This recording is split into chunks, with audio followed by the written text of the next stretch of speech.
Encounter news, अब लेंगे हर खबर की खबर। उज्जैन में होने वाले सिंहस्थ को देखते हुए इंदौर संभागायुक्त दीपक सिंह ने आज एक अहम बैठक ली। इस बैठक में इंदौर, खंडवा और खरगोन के कलेक्टर शामिल हुए। इस दौरान संभागायुक्त ने टेंडर प्रक्रिया करने और काम में तेजी लाने के आदेश दिए।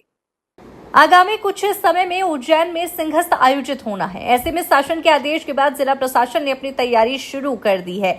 आज इंदौर संभागायुक्त दीपक सिंह ने सिंहस्थ से जुड़े कामों और श्रद्धालुओं की सुविधा के लिए किए जाने वाले कामों की समीक्षा बैठक की। इस बैठक में इंदौर, खंडवा और खरगोन के कलेक्टर के अलावा सभी प्रशासनिक अधिकारी भी शामिल हुए। इस बैठक के माध्यम से संभागायुक्त ने तीनों जिलों में स्वीकृत हो चुके विकास के कामों के लिए टेंडर प्रक्रिया शुरू करने के आदेश दिए हैं। इसके अलावा जिले में जहां पर सड़क निर्माण कार्य, रेलवे ओवरब्रिज, नदी और घाट सफाई से जुड़े काम चल रहे हैं, उनमें तेजी लाने के आदेश संभागायुक्त ने दिए हैं। आगामी सिंहस्थ को लेकर किए जा रहे कामों को लेकर लगातार प्रशासनिक बैठक जारी है। इंदौर और उज्जैन संभाग के आयुक्त खुद कामों पर नजर रखे हुए हैं। इंदौर से एनकाउंटर न्यूज की रिपोर्ट।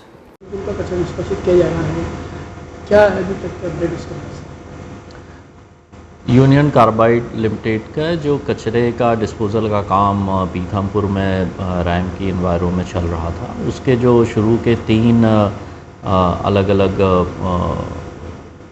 ट्रायल हुए थे, उनकी रिपोर्ट्स ऑनरेबल हाई कोर्ट को प्रस्तुत की गई थी। उसके बाद माननीय उच्च न्यायालय द्वारा निर्देश दिए गए थे कि उस कार्य को जारी रखा जाए। जो नियमित रूप से कचरे का डिस्पोजल होना है, उसमें प्लांट में कुछ व्यवस्थाओं को लेके जो पोल्यूशन कंट्रोल बोर्ड है, उनके द्वारा एक एडवाइजरी जारी की गई थी, जिसका पालन कर लिया गया है और वहाँ पर कचरे के डिस्पोजल की कार्यवाही शुरू कर ली गई है।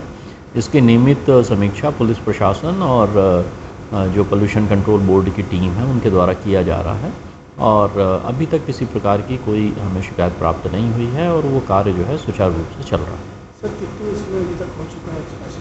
अभी तो जो काम शुरू हुआ है, मुझे लगता है लगभग 3 महीने का समय लगेगा उसको पूरा होने में। तो हम ये मान के चलें कि प्रतिदिन करीब 1% उसका काम हो रहा है और नेक्स्ट 3 मंथ्स में वो काम पूरा हो जाएगा। मध्य प्रदेश शासन द्वारा सिंहस्थ को लेके विभिन्न निर्माण कार्य स्वीकृत किए गए हैं।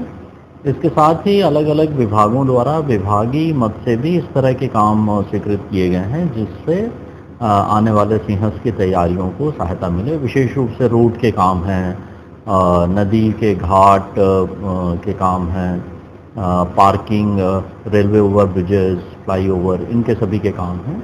इसी विषय में एक बैठक बुलाई गई थी, जिसमें इंदौर, खंडवा और खरगोन के कलेक्टर और विभिन्न विभागों के अधिकारी उपस्थित थे। इसमें मुख्य रूप से समीक्षा का उद्देश्य ये था कि जो कार्य स्वीकृत हो गए हैं उनके टेंडर लग जाएं, उसमें एजेंसी का निर्धारण हो जाए और जिस भी कार्य के लिए जो समय सीमा निर्धारित की गई है, उस समय सीमा में वो कार्य हो सकें। इसके साथ ही जो नेशनल हाईवे के काम चल रहे हैं या रेलवे ओवरब्रिज के काम चल रहे हैं, उसमें नेशनल हाईवे या रेलवे के जो केंद्र सरकार के अधिकारी हैं, उनसे भी समन्वय के भी विषय रहते हैं, उसके बारे में भी उनसे बातचीत की गई है। इसके साथ ही जो सड़क के निर्माण हैं या घाट के निर्माण हैं या पार्किंग स्थल विकसित करने हैं, इसके बारे में जहां भी ज़मीन से रिलेटेड इश्यूज़ हैं, उसमें निर्माण एजेंसीज को ये कहा गया है कि वो कलेक्टर के साथ समन्वय करके उन कार्य को शीघ्र कराएं। इसके साथ ही शासन ने पुरातत्व महत्व के जो विभिन्न स्थान हैं, धार्मिक स्थान हैं, उनके भी रिनोवेशन और उनके संधारण के लिए कार्य स्वीकृत किए हैं। उन कार्यों को भी समय सीमा में कराने के लिए निर्देशित किया गया है। एनकाउंटर न्यूज, अब लेंगे हर खबर की खबर।